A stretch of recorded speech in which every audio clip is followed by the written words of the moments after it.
Junto con presentarme, mi nombre es Dominique Troncoso.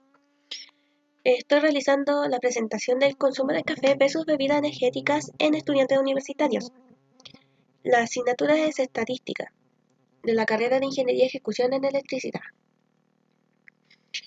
El consumo de cafeína en estudiantes es un hábito frecuente debido a la carga académica, ya sea por el estrés o los horarios extendidos de estudio.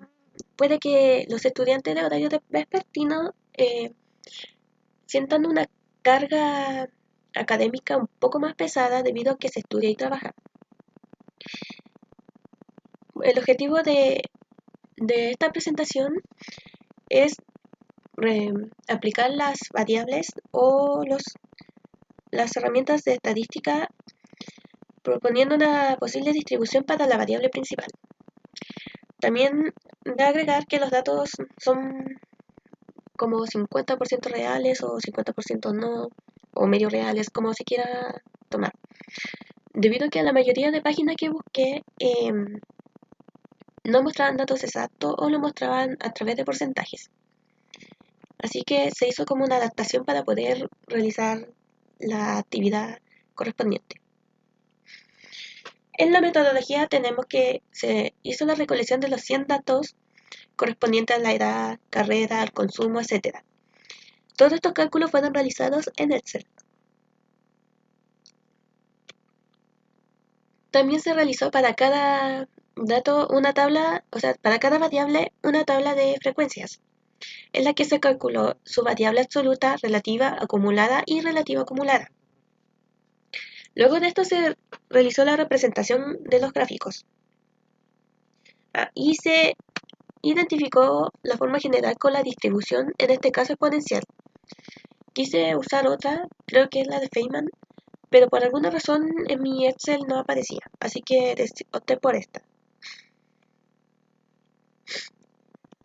En esta tabla de datos podemos ver el consumo de café, de bebida, edad, o sea, de bebida energética, la edad, el género, la carrera y las horas de sueño de cada estudiante. Si bien no puse los 100 datos, o sea, no puse la tabla con los 100 datos exactos porque no me cabían en sí en una sola diapo y poniéndolo en parte se veía desordenado. Así que la recorté un poco y la agregué. Pero sí se realizó con los 100 datos que se requerían.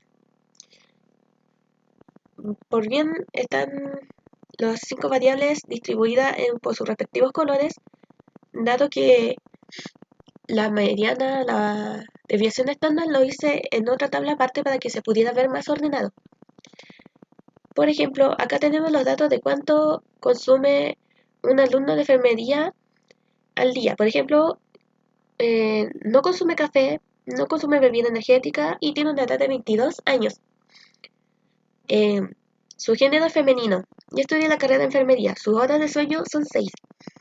En cambio, el estudiante de ingeniería de género masculino, con edad de 21 años, consume al día una taza de té y 2 bebidas energéticas, y sus horas de sueño son 5, sucesivamente con los demás datos.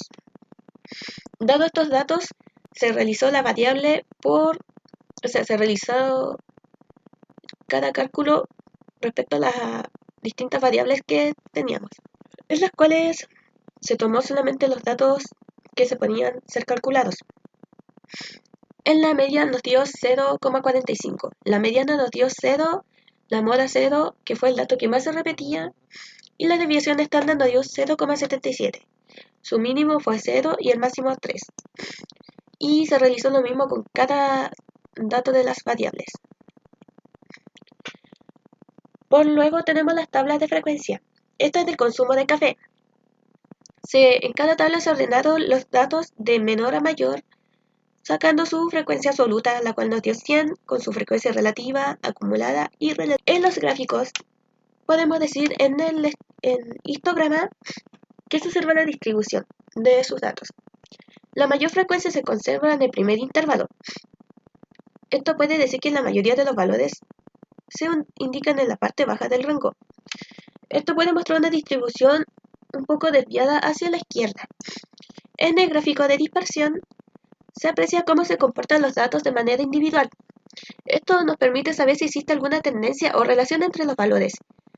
Por este caso se observa una variabilidad amplia sin un patrón completamente definido, dado que los puntos están dispersados en diferentes secciones.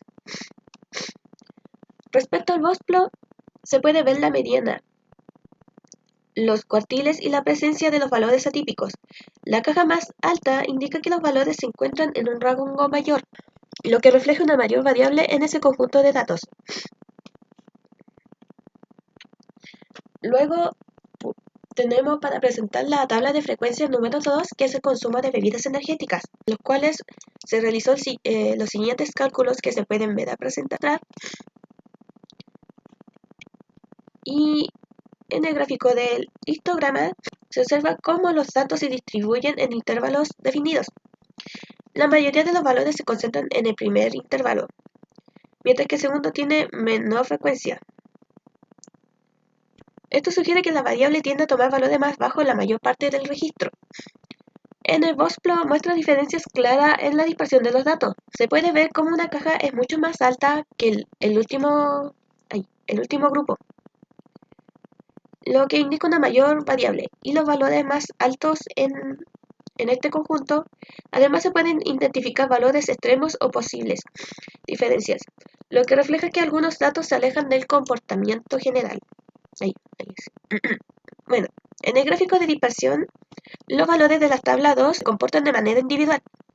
Cada punto muestra una variable considerable entre las observaciones, y no se puede ver una tendencia lineal clara. Esto podría decirse que pueden mostrar una dispersión heterogénea. Tabla de frecuencia número 3. Esta tabla es respecto a las edades de cada alumno. Al igual que las demás tablas, se ordenaron los datos de menor a mayor, sacando su frecuencia absoluta con su frecuencia relativa, frecuencia acumulada y la frecuencia relativa acumulada. En los gráficos de la tabla 3, en la tabla 3 se observa cómo se distribuyen los datos dentro de los intervalos. Si bien se ven igual, podemos notar que la mayor parte de los valores caen dentro del segundo rango, lo que indica que los datos también tienden a concentrarse en esa zona. Esto podría indicarnos que existe cierta uniformidad de comportamiento de esta variable analizada. En cambio, en el Voxplot nos permite ver la dispersión o comparar los valores atípicos. Se puede ver que los datos de la tabla presentan una variabilidad considerable, especialmente en la segunda categoría, donde la caja es más amplia. Además, se aprecia al menos un valor atípico, lo que indica que algunos datos se alejan del comportamiento real. Respecto al gráfico de dispersión, muestra una relación creciente entre las variables. A medida que aumenta el valor en el eje X, también tiene que aumentar los valores en el eje Y. Esto sugiere una correlación positiva. Además, se distinguen distintos subconjuntos de puntos, lo que podría indicar diferentes grupos o diferencias dentro de los datos. Ahora, respecto a las tablas de frecuencia número 4, que es de las horas de sueño, se ordenaron los datos de menor a mayor, sacando su respectiva frecuencia absoluta, relativa, acumulada y relativa acumulada. En sus gráficos podemos ver que el histograma de la tabla 4, al igual que la demás, se observa que la mayoría de los valores se concentran en el primer intervalo. Podría decirse que esta variable tiene una fuerte agrupación de los valores pequeños. El segundo intervalo, al igual que las tablas anteriores, tiene menos frecuencia, por lo que los datos están menos dispersos hacia valores altos. En la tabla de Voxplot podemos ver que la distribución es bastante asimétrica, o sea, hay bastante diferencia en los datos que se muestran, lo que indica que algunos valores altos están alejados del resto.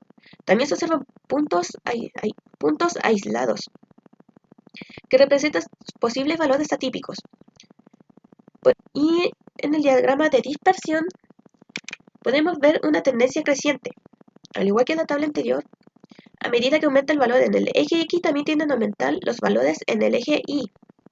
Aún así, los datos están agrupados en distintos niveles. Podría decirse que los datos podrían corresponder a diferentes grupos o datos que se diferencian mucho del resto. Aquí tenemos la distribución exponencial, la cual se realizó con cada variable de la tabla de datos, y ya que no pude utilizar la distribución de Feynman, creo que se llamaba, utilicé el gráfico que más se asemejaba para representarlo. Para variable se utilizó un ajuste a la distribución exponencial con el fin de analizar el comportamiento de probabilidad.